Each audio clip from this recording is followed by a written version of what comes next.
Hello everyone, welcome to magnet brains. मैं Abhishek Kumar. Magnet brains अकेला एक ऐसा प्लेटफॉर्म जो complete NCERT book, NCERT exam player और बेस्ट पब्लिशर्स की बुक आपको कंप्लीट थ्योरी और कंप्लीट सॉल्यूशंस के साथ यहाँ पे प्रोवाइड करते हैं। इसी के साथ में एक अकेला ऐसा प्लेटफॉर्म जो कंप्लीट आपको एनटीएससी एग्जाम और ओलंपियाड एग्जाम्स की भी तैयारी करा रहा है और सब कुछ 100% फ्री कोर्स। मतलब यहाँ पर 100% फ्री कोर्स में कंटेंट के साथ किसी तरह की गुंजाइश नहीं रखी जा रही है। सारा बेस्ट कंटेंट आपको बेस्ट फैकल्टीज के द्वारा ही यहाँ पर डिलीवर होता है। तो चलिए स्टार्ट करते हैं हम अपने इस वीडियो को। इस वीडियो में हम लोग कवर कर रहे हैं DPP 2 और वो भी नॉन वर्बल पार्ट। तो टॉपिक जो आप मेरे पीछे देख रहे हैं वो टॉपिक है क्लासिफिकेशन। तो क्लासिफिकेशन एक बहुत प्यारा सा टॉपिक। उम्मीद करता हूं कि आप लोगों ने नॉन वर्बल क्लासिफिकेशन को बहुत अच्छे से पहले थ्योरी पार्ट को समझा होगा। DPP 1 आपने खुद से किया होगा। DPP 2 के क्वेश्चन जिसका सॉल्यूशन आप देखने आए हैं, इनके क्वेश्चंस आपने खुद से सॉल्व किए होंगे। और अगर ऐसा नहीं है, आप डायरेक्ट सॉल्यूशन वीडियो देखने आए हैं, तो यहाँ पर मैं आपसे एक छोटा सा सजेशन है मेरा आपको, वो ये कि आप वीडियो को पहले करें पॉज, ठीक है, क्वेश्चंस जो भी पीछे आ रहे हैं उनको खुद से सॉल्व करें और देन उसके बाद उसका सॉल्यूशन देखें। तो चलिए स्टार्ट करते हैं हम अपने इस वीडियो को। इस वीडियो में जो पहला क्वेश्चन है, मतलब इस DPP 1 में, DPP 2 में जो पहला क्वेश्चन था वो ये कुछ ऐसा था कि भाई आपको यहाँ पर क्वेश्चन नंबर 1 से लेकर 10 तक सवाल दिख रहे थे पूरी शीट में। कुछ डायरेक्शंस दिए थे, वो डायरेक्शंस आप समझ लीजिए। डायरेक्शन ये दिया था कि 4 फिगर आपके सामने ABCD, इन 4 फिगर्स में से, ठीक है, हर प्रॉब्लम में आपको ऐसे 4 फिगर दिए हैं। 3 आर सिमिलर, कोई 3 दिखने में एक जैसे हैं और कोई एक जो फिगर है वो दिखने में कुछ अलग है। मतलब उसमें वो पैटर्न फॉलो नहीं हो रहा जो बाकी 3 में हो रहा है। तो 3 दिखने में एक जैसे हैं, कोई एक पर्टिकुलर पैटर्न फॉलो हो रहा है और इन 4 के बीच में कोई एक ऐसा फिगर लगा हुआ है जिसमें वो पैटर्न फॉलो होता हुआ नहीं दिख रहा, जो ऑड वन आउट हम जिसको कहते हैं। तो बेसिकली आपको यहाँ पे ऑड वन आउट करना है। तो यहाँ पर क्लासिफिकेशन मतलब क्लासीफाई करना है, ऑड वन आउट करना है। 3 एक जैसे, एक अलग। तो चलिए क्वेश्चन पहला समझना चालू करते हैं। तो 4 फिगर हमें दिख रहे हैं। हम देख रहे हैं यहाँ पे एक चीज शेड हुई है, तो एक पार्ट यहाँ पर शेड हुआ है, ठीक है। यहाँ पे देखिएगा आंसर, जो चलिए फ्लैश हो गया, कोई दिक्कत नहीं। यहाँ पे देखिएगा क्या था इस सवाल में। तो एक पार्ट आपको फ्लैश हुआ है, ठीक है, मतलब एक पार्ट पूरा शेडिंग हुई है। फिर इस बॉक्स में भी एक पार्ट जो है वो पूरा शेड हुआ है। इस फिगर में भी एक पार्ट पूरा शेड हुआ है। इस फिगर में भी एक ही पार्ट शेड हुआ है। लेकिन अब आप ध्यान से देखें तो जो पार्ट शेड है उससे 2 पार्ट के दूरी के बाद एक एरो यहां पर आपको मार्किंग दिख रही है। जो पार्ट शेड है उससे 2 ब्लैंक्स के बाद आपको एक एरो बाहर की तरफ मूव होता हुआ दिख रहा है। जो पार्ट शेड है उससे 2 फिगर दूर आपको एक एरो मार्क होता हुआ दिख रहा है। और जो पार्ट शेड है उससे एक पार्ट दूर आपको एरो मार्क होता हुआ दिख रहा है। इसका मतलब ये जो फिगर है ये ऐसा पैटर्न फॉलो नहीं कर रहा। 2 पार्ट का गैप नहीं है बीच में, एक ही पार्ट का गैप यहाँ पे मुझे दिख रहा है। मतलब एक पार्ट है जो यहाँ पर डार्क नहीं हुआ, शेडिंग नहीं हुई है, ठीक है। तो वो चीज हमने यहाँ पर क्वेश्चन नंबर 1 में देखा। डी ऑप्शन हमारा जवाब होगा। ऑड वन आउट में डी में वो पैटर्न मुझे फॉलो होता हुआ नहीं दिख रहा है। तो मैं कहूंगा ये 3 फिगर एक जैसे थे, ये ऑड वन आउट है। तो हम क्वेश्चन नंबर 1 में डी ऑप्शन पे कर देंगे मार्किंग। क्लियर है ये चीज? तो ये हमने कर दिया यहाँ पे मार्किंग। तो क्वेश्चन नंबर 1 हो गया हमारा यहाँ पे क्लियर। मूव करते हैं क्वेश्चन नंबर 2 की तरफ, ठीक है। ये देखिए ये आंसर इसलिए डी आया था। क्वेश्चन नंबर 2 देखिएगा, यहां पर क्रॉस है, क्रॉस है, क्रॉस है, क्रॉस है। अगर आप ध्यान से देखें तो ये सारे क्रॉस सेंटर में एक ही तरह से मल्टीप्लिकेशन का साइन बना रहे हैं, लेकिन यहां पे ये जो क्रॉस है ये एडिशन का साइन बनाता हुआ दिख रहा है। तो क्या मैं ऐसा बोल सकता हूं कि मेरा आंसर यहाँ पे बी है? लेकिन आप ध्यान से देखिएगा, एक चीज मुझे अंतर और नजर आ रही है। वो अंतर ये है, एकदम से जवाब देने से अच्छा उसके पीछे एक पीछे लॉजिक भी देखिएगा। और भी एक लॉजिक दिख रहा है। यहां पे 2 सर्कल हैं, यहां पे भी 2 सर्कल हैं, यहां पे भी 2 सर्कल हैं, बट यहां पे 2 सर्कल के साथ 2 डॉट एक्स्ट्रा हैं। तो यहां पे सबसे बड़ा जो अंतर है वो ये है कि इन 3 फिगर्स में 2-2 सर्कल थे, यहां पे 2 सर्कल के साथ डॉट है। मतलब ये फिगर देखते ही अलग समझ आ रहा है, ठीक है। क्रॉस तो है, ये भी क्रॉस, ये भी क्रॉस। कई बच्चे यहाँ पे एडिशन के साइन के कारण बी को मार्क करते हैं और आ जाते हैं, लेकिन यहाँ पे देखो डिजाइन तो क्रॉस का है। तो यहाँ पे अंतर नहीं है, ठीक है, क्रॉस है, लेकिन आपको दो लाइन एक दूसरे को इंटरसेक्ट कर रही है एक पॉइंट पे, वो ठीक है, लेकिन यहाँ पर ये जो दो डार्क डॉट दिए हुए हैं, जो ये दो डार्क डॉट दिए हुए हैं, ये एकदम बहुत बड़ा अंतर है जो इन तीन में नहीं है, ठीक है। तो हम कहेंगे क्वेश्चन नंबर 2 का आंसर है यहाँ पे डी ऑप्शन। क्लियर है? तो क्वेश्चन नंबर 2 का डी ऑप्शन जो है ये ऑड वन आउट है। क्लियर है? तो बोर्ड कर लेते हैं क्लियर और देख लेते हैं। यस, देखिए ग्रीन टिक भी हमारा डी ऑप्शन पे ही हमें नजर आ रहा है। मूव करते हैं क्वेश्चन नंबर 3 की तरफ। क्वेश्चन नंबर 3 क्या कह रहा है, इसको देखिएगा। क्वेश्चन नंबर 3 में आप देख रहे हैं एक एल बना हुआ है, फिर यहाँ पे भी एक एल बना हुआ है, फिर यहाँ पे भी एक एल बना हुआ है, यहाँ पे भी एक एल बना हुआ है, ठीक है। इन एल के साथ इसमें कोई भी जीरो का साइन नहीं है, मतलब कोई भी एक सर्कल नहीं है, बट ये सर्कल यहाँ पे वन टाइम आया जो लाइन से चिपका हुआ आया। मेरी बात समझना, क्या बोल रहा है, लाइन के साथ, वर्टिकल लाइन के साथ यहाँ पे सर्कल नहीं था, बट इस फिगर में एक सर्कल आया, इस फिगर में दो सर्कल आए, इस फिगर में फिर तीन सर्कल आने चाहिए थे। अगर मैं ये लॉजिक लगाऊं कि कोई सर्कल नहीं था, एक सर्कल आया, दो सर्कल आए, तीन सर्कल आने चाहिए थे, यहाँ पर नीचे दो सर्कल आ गए, तो ये थोड़ा सा एक फिगर मुझे ऑड वन आउट टाइप नजर आ रहा है। एक भी लाइन नहीं, एक लाइन, दो लाइन, तीन लाइन, तो देखो ये पैटर्न फॉलो होता हुआ नजर आ रहा है। लेकिन अब नीचे कोई लाइन नहीं, नीचे एक लाइन थी, फिर नीचे दो लाइन है, तो नीचे तीनों लाइन होनी चाहिए थी। ये भी फिगर के कारण मैं कहूंगा ये फिगर ऑड वन आउट है। तो देखिए दो रीजन मिले एक ही जवाब देने के लिए, ठीक है। तो आंसर मेरे हिसाब से यहाँ पे डी ऑप्शन होना चाहिए। दो रीजन है, एक तो लाइन नीचे तीन होनी चाहिए थी और ये दो सर्कल ऊपर होने चाहिए थे, उल्टा हो गया, ये तीन लाइन ऊपर चली गई और दो ही सर्कल नीचे आए, जबकि तीन सर्कल होने चाहिए थे। तो यहाँ पे ऑड वन आउट फिगर है डी ऑप्शन। मैं कहूँगा क्वेश्चन नंबर 3 का आंसर है डी। क्लियर है? चेक कर लेते हैं। देखिए ग्रीन टिक भी हमारा डी ऑप्शन पे ही आ रहा है। मूव करते हैं क्वेश्चन नंबर 4 की तरफ। तो फोर्थ क्वेश्चन क्या है, इसको देखिएगा। फोर्थ क्वेश्चन में यहां पर आंसर देखते ही समझ आ रहा है क्या है आंसर। अगर आप देखें तो यहां पर देखिए एक दो लाइंस मिलके एक एंगल का फिगर टाइप बना रही है, मतलब यहां पे दो लाइंस के बीच का जो गैप अगर आप वॉच करें तो इन तीन फिगर्स में गैप एक जैसा नजर आ रहा है। जरूर वो अलग अलग डायरेक्शन में है, लेकिन इस फिगर में जो सी फिगर है यहां पे गैप देखिए कितना बड़ा नजर आ रहा है। ये जो सेंटर का गैप है दो लाइन के बीच में, ये बहुत ज्यादा गैप है। तो मैं कहूंगा क्वेश्चन नंबर 4 का आंसर सी ऑप्शन होना चाहिए। क्लियर है? देख लेते हैं। यस, देखिए ग्रीन टिक भी हमारा सी ऑप्शन पे ही हमें नजर आ रहा है। तो क्वेश्चन नंबर 4 का आंसर सी आएगा।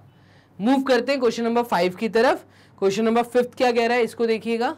यहां पर तीन एरो, तीन एरो, तीन एरो, तीन एरो, ठीक है। एरो हेड्स अगर आप डायरेक्शन देखें तो दो एरो हेड्स का डायरेक्शन एक ही तरफ है, ठीक है। यहां पर दो एरो हेड्स का डायरेक्शन एक ही तरफ है, यहां पर दो एरो हेड्स का इस वाली डायग्राम में देखेंगे एक ही डायरेक्शन में है, लेकिन यहां पे एक भी एरो हेड ऐसा नहीं दिख रहा जो एक ही डायरेक्शन में दो एरो हों। तीनों एरो एक दूसरे के अपोजिट जा रहे हैं। अगर ऊपर वाला एरो इधर जा रहा है तो इधर वाला एरो राइट में फेस कर रहा है, फिर नीचे वाला एरो लेफ्ट में फेस कर रहा है। तो मैं कहूंगा यहां पे ये जो फिगर है कौन सा, सी ऑप्शन, ये सी ऑप्शन गलत फिगर है। तो क्वेश्चन नंबर 5 का ऑड वन आउट वाला फिगर मुझे सी दिख रहा है। क्लियर है? ए, बी और डी एक जैसे दिख रहे हैं, दो एरो हेड एक ही डायरेक्शन की तरफ फेस कर रहे हैं, जो तीसरा एरो हेड है वो अपोज कर रहा है, लेकिन यहाँ पे तीनों एक दूसरे को अपोज कर रहे हैं। तो ऑड वन आउट जो है वो आंसर सी होगा। क्लियर? चलिए देखते हैं क्वेश्चन नंबर 5 का आंसर। यस, यहाँ पे ग्रीन टिक हमारा सी पे ही आ रहा है। मूव करते हैं क्वेश्चन नंबर 6 की तरफ। क्वेश्चन नंबर 6 क्या कह रहा है, इसको देखिएगा। क्वेश्चन नंबर 6 में कह रहा है सर्कल है, सर्कल है, सर्कल है, सर्कल है, सर्कल के सेंटर में बन रहा है क्रॉस, ठीक है। सर्कल के सेंटर में बन रहा है क्रॉस, सर्कल के सेंटर में बन रहा है क्रॉस, लेकिन यहां पे देखिए एक चीज समझ आ रही है, वो ये कि सेंटर पॉइंट पे बन रहा है, इंटरसेक्शन पॉइंट सर्कल का सेंटर समझ आ रहा है। दो लाइंस का दो डायामीटर्स हैं जो सेंटर पॉइंट पे मीट कर रहे हैं, ठीक है, सर्कल के अंदर। बट यहां पे दो लाइन सेंटर पॉइंट पे ना मिलते हुए एक तो सेंटर पॉइंट से गुजरती हुई दिख रही है, दूसरी लाइन जो है कॉर्ड बनाती हुई मुझे नजर आ रही है, ठीक है। तो यहां पर मैं कहूंगा अगेन सी फिगर जो है ये ऑड की भूमिका यहां पे निभा रहा है। मतलब यहाँ पे आपका एक तो सेंटर पॉइंट से दोनों लाइंस निकलनी चाहिए थी जो डायमीटर बनाती, यहाँ पे वो चीज़ हमें नहीं नज़र आ रही। तो मैं कहूँगा क्वेश्चन नंबर 6 में answer C odd one out है। ठीक है, तो यहाँ पे ऑड वन आउट ढूंढना था, देख लेते हैं। यस, देखिए ग्रीन टिक भी हमारा सी ऑप्शन पे ही हमें दिख रहा है। मूव करते हैं क्वेश्चन नंबर 7 की तरफ। क्वेश्चन नंबर 6 के बाद मूव करते हैं क्वेश्चन नंबर 7 क्या कह रहा है, इसको देखिएगा। एक पिन है, एक पिन है, एक पिन है, एक पिन है। पिन मतलब जिसमें गोल सर्कल लगा हुआ है, साथ में एक लाइन खींची हुई, तो मैं उसको पिन का डिजाइन मान के चल रहा हूं। देखिएगा आप, ये जो पिन है ये ऊपर साइड में है, नीचे में आ गई, फिर जो ऊपर थी वो अब नीचे आ गई और इन्वर्टेड हो गई, फिर ये वापस ऊपर चली गई और फिर वापस से नीचे आ गई। ठीक है, तो ऊपर जिस डायरेक्शन में थी वो वहां पे इन्वर्टेड हो गई, फिर इन्वर्टेड हो गई, फिर इन्वर्टेड नहीं हुई। बात को समझना, इन्वर्जन चल रहा था, इन्वर्ट हो रही थी। कोई पिन पहले राइट में फेस कर रही थी, अब उसका जो हेड है वो लेफ्ट डायरेक्शन में फेस करने लग गया, फिर उसका जो हेड है वो राइट में फेस करने लग गया, फिर ये राइट में आ गया जबकि लेफ्ट में होना चाहिए था। तो मैं कहूँगा यहाँ पे जो गलती है वो डी में मुझे नज़र आ रही है। एक चीज़ तो ये नज़र आ रही है, और कोई अंतर समझ आ रहा है तो आप देखिएगा। यहाँ पे देखिएगा, ये जो पिन है तो इसमें ये जो लाइन है, जो इसके हेड के पीछे वाली जो पिन है, जो लाइन सेगमेंट है, लाइन है, उस लाइन की सीध में यहाँ पे लाइन है। तो इसका मतलब जहाँ पे हेड था उधर लाइन नहीं है, लाइन कहाँ है, उस हेड के अपोजिट में। तो हेड के अपोजिट में यहाँ पे लाइन है, हेड के अपोजिट में यहाँ पे लाइन है, हेड के अपोजिट में ना होके हेड की ही साइड में लाइन है। तो मैं कहूँगा आंसर फिर से मेरा डी ही आ रहा है। तो दो रीजन रहे मुझे डी जवाब देने के लिए। मैं कहूँगा क्वेश्चन नंबर 7 का आंसर डी होना चाहिए। बोर्ड क्लियर करके देख लेते हैं। यस, ऑड वन आउट यहाँ पे डी है। तो आप लोगों ने एक छोटी सी वीडियो देख रहे हैं, आप सॉल्यूशन वीडियो में आपने देखा कि 7 क्वेश्चंस हम लोग अभी तक कर चुके हैं। 8th क्वेश्चन की तरफ मूव करते हैं। 8th क्वेश्चन क्या कह रहा है, इसको देखिएगा। 8th क्वेश्चन में कह रहा है सर्कल है, सर्कल है, सर्कल है, सर्कल है। सर्कल के अंदर एक एरो हेड है, ये रहा एक एरो हेड, और एक पिन है विथ गोल सर्कल हेड। ठीक है, तो एक पिन है, ठीक है, एक एरो हेड है, एक पिन है, ठीक है, एक एरो हेड है, फिर एक पिन है, लेकिन इसी पिन के दोनों एंड पे पिन भी है और एरो हेड भी है। सबसे बड़ा अंतर समझ आ रहा है यहाँ पर। तो मैं कहूँगा क्वेश्चन नंबर 8 का आंसर डी ऑप्शन होना चाहिए। क्या बोला मैंने, दो अलग अलग चीज़ें थी इस ड्राइंग के अंदर बनने वाले। जो डायामीटर 3 निकल रहे थे, उन डायामीटर्स को अगर आप ध्यान से देखें तो यहाँ पे आप एक एरो हेड देख रहे हैं, एक पिन देख रहे हैं, एक एरो हेड देख रहे हैं, एक पिन देख रहे हैं, एक एरो हेड देख रहे हैं, एक पिन देख रहे हैं। यहाँ पे एरो हेड विथ पिन आ रहा है, मतलब एक ही लाइन के ऊपर दो हेड्स बने हुए दोनों एंड्स पे, जबकि ऐसा इन 3 फिगर में नहीं था, इसलिए मैंने आंसर डी दिया। तो क्वेश्चन नंबर 8 देख लेते हैं। यस, ग्रीन टिक भी हमारा क्वेश्चन नंबर 8 पे है, यहाँ पे डी ऑप्शन में ही आ रहा है। तो फाइनली 8 क्वेश्चन हो गए हमारे सॉल्व। मूव करते हैं क्वेश्चन नंबर 9 क्या कह रहा है, इसको देखिएगा। Cross cross cross cross cross cross साथ में आ गया बट अपोज में चल रहे थे। देखो, देखते ही समझ आ गया। क्रॉस डायगोनल में थे, क्रॉस डायगोनल में थे, लेकिन यहाँ पे क्रॉस लेफ्ट और राइट में आ गए। यहाँ पे भी क्रॉस डायगोनल में, तो सबसे बड़ा अंतर सी ऑप्शन में मुझे यहाँ पे नजर आ रहा है। और कोई अंतर नजर आ रहा है तो आप देखेंगे, एक सर्कल था, एक डॉट था, एक सर्कल था, एक डॉट था, एक सर्कल एक डॉट है, एक सर्कल था, एक डॉट था, वो भी डायगोनल में था। तो डायगोनल रीजन में दे सकता हूं। यहाँ पे फाइनली क्वेश्चन नंबर 9 में C option odd one out behaviour यहाँ पे दिखा रहा है। लेफ्ट राइट मूवमेंट हुआ, जबकि यहाँ पे लेफ्ट राइट नहीं डायगोनल मूवमेंट हो रहा था। क्लियर है, सारी चीजें एक दूसरे के अपोजिट में डायगोनल में थी, यहाँ पे लेफ्ट और राइट में है। तो यहाँ पे क्वेश्चन नंबर 9 का आंसर जो है, ये क्वेश्चन नंबर 9 का आंसर हमारा आ जाएगा यहाँ पे डी, सी ऑप्शन। तो मैं कहूँगा इसका आंसर है सी, क्वेश्चन नंबर 9 का आंसर सी है। बोर्ड कर लेते हैं क्लियर, देख लेते हैं। यस, देखिए क्वेश्चन नंबर 9 में हमारा सी पे ग्रीन टिक आया। ठीक है, लास्ट सवाल जो इस डीपीपी का था वो है क्वेश्चन नंबर 10। चलिए क्वेश्चन नंबर 10 क्या कह रहा है, इसको देखिएगा। सर्कल यहाँ पे फिर 2 2 4 5 6 हेक्सागन, यहाँ पे क्वाड्रिलेटरल 1 2 3 4 5, यहाँ पे पेंटागन। ठीक है, line vertical, line vertical, line diagonal, line diagonal. अंतर कहाँ है? अंतर देखना पड़ेगा।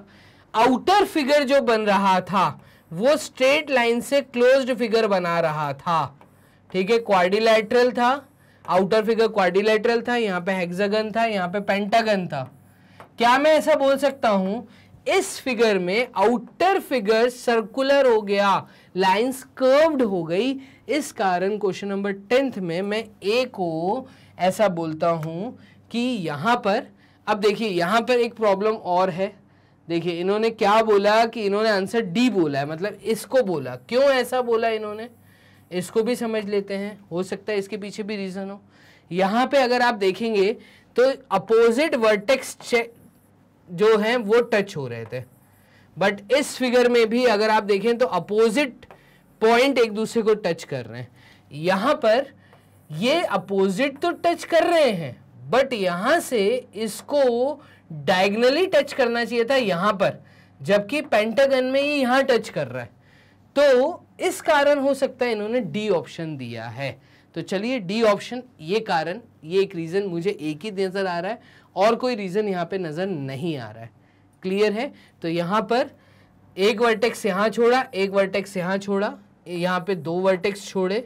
ठीक है, ठीक है, और यहाँ पे अगर हम देखेंगे तो 3 वर्टेक्स छूट रहे हैं, तो 3 खाली वर्टेक्स हैं, ऐसा भी आप बोल सकते हैं। तो रीजन इसका डी ऑप्शन है क्वेश्चन नंबर 10th में। चलिए बोर्ड कर देते हैं क्लियर। तो फाइनली डीपीपी 1 और डीपीपी 2 का सॉल्यूशन आपके सामने आ चुका है, और ये सॉल्यूशंस इजीली अवेलेबल हैं जब आप टाइप करेंगे गूगल के पास जाके magnabrains.com।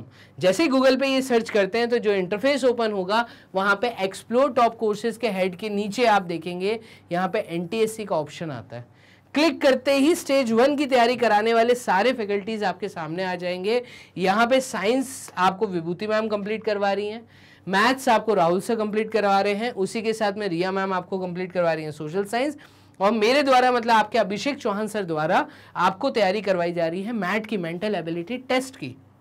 आप स्टेज 1 की कर रहे हैं तैयारी, मेरे द्वारा टॉपिक्स पढ़ाए हुए या जिस भी टीचर के आपको वीडियोस वॉच नाउ पे आपको क्लिक करना पड़ेगा, जिस भी टीचर द्वारा पढ़ाए हुए टॉपिक्स आपको वॉच करने हैं, यहाँ पे वॉच नाउ पे क्लिक करिए, और क्लिक करते ही उन टीचर्स के द्वारा पढ़ाए हुए सारे टॉपिक आपके सामने प्रॉपर अरेंज मैनर में वॉच चैप्टर वाइज वीडियोस। तो यहाँ पर इस हेडिंग के नीचे आपको सारे टॉपिक्स मिलेंगे, उन टॉपिक्स पे क्लिक करते ही आप कंप्लीट थ्योरी डीपीपी 1 डीपीपी 2 को वॉच कर सकते हैं।